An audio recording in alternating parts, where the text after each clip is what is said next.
Okay, what I'd like to do with this video is show you how to go from your Excel document, that again, the most important two tabs that you have completed and accurate are your payroll register and your employee earnings. Again, this is just the sample, which is out there in Blackboard. But what we're doing is we're going to go to our employee earnings tab, and then you're going to find the employee. So right now I'm looking at Andrew Wood. And then here again is all my detail, but if I come down to this line right here, this year-to-date total, that's what I'm looking at. So I come over here and say, okay, 154,000 is his gross wages. So that is going to be what he pays for his Medicare taxes, or that HI, because there's no limit there. That's also what his state wages are and his local wages are, because those are 100% his gross earnings. Now, when I look up at my box number 1, my wages that are going to be subject to federal income tax, it's not his total gross wages, it's his total, it's his total gross wages, the 154,000, less what he contributed into his simple IRA. So that's 25,000.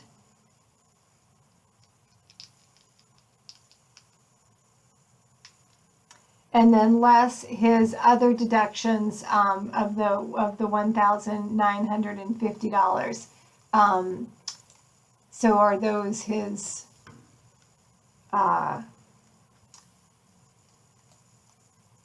one else has his other deductions.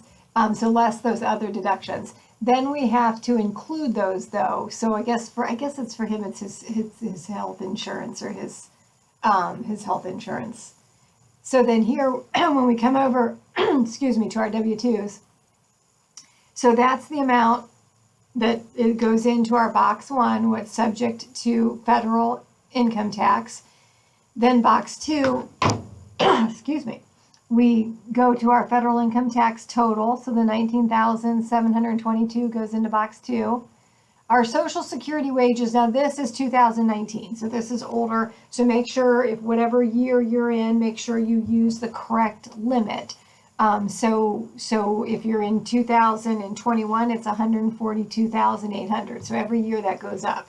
So again, my example is back from 2019, but the numbers are different, but the concepts are the same. So again, just go to your book to make sure you know what the correct OASDI limit is for that year. Put that into box 3, and then go to your Social Security taxes, or your OASDI taxes, and that value goes into box 4. Medicare is fully taxable, so the total gross wages go there. What we withheld from his paycheck goes into box 6. Then box 12 shows those deductions. So this code S is for the simple contributions of 25,000. The DD is going to be for the insurance of $1,950. Then because Pennsylvania, the employees pay an amount of their unemployment tax themselves. Not all states do that, but PA does. We also have to pick up that 9240 and put that in the other box. So that was his year-to-date unemployment. Then you, of course, fill out the rest of the W-2 with the tax ID, the payer's name, the employee, his address, and then they have a separate state ID that would be listed here. Again, gross wages there. What was the state withholdings? The 3,964. Local wages are the gross wages, and then we go to what is the local wages, and we put that in here.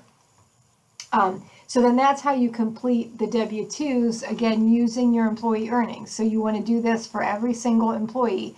I picked the president because his was the most complicated. These ones down below don't have any deductions. They're not at any limit, so they should be easy. Again, you just go to their year-to-date column, and then you pick up all of the numbers and put them in the appropriate boxes. So that is our W-2 and our and then our W-3. Let me see if I go back.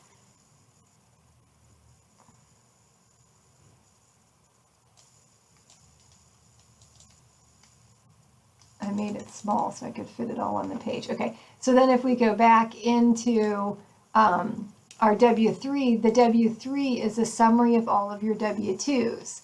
So let me try to make that a little smaller so we can see it all on one screen. But then you want to add up all of your wages, and then that also should be included though on your payroll register. So let me see if I can bring that payroll register up.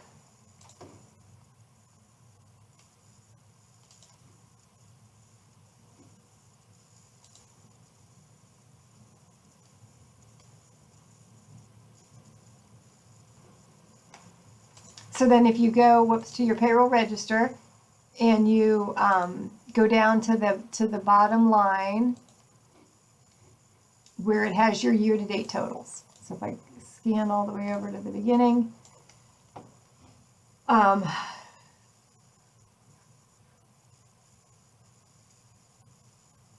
this is actually just my quarter to date. So I don't have my year to dates on this one. I believe the one that you have though does have your year to dates. But you can also just go ahead and total up your W-2s or go back to your employee earnings and total those up. So that's what that W-3 is.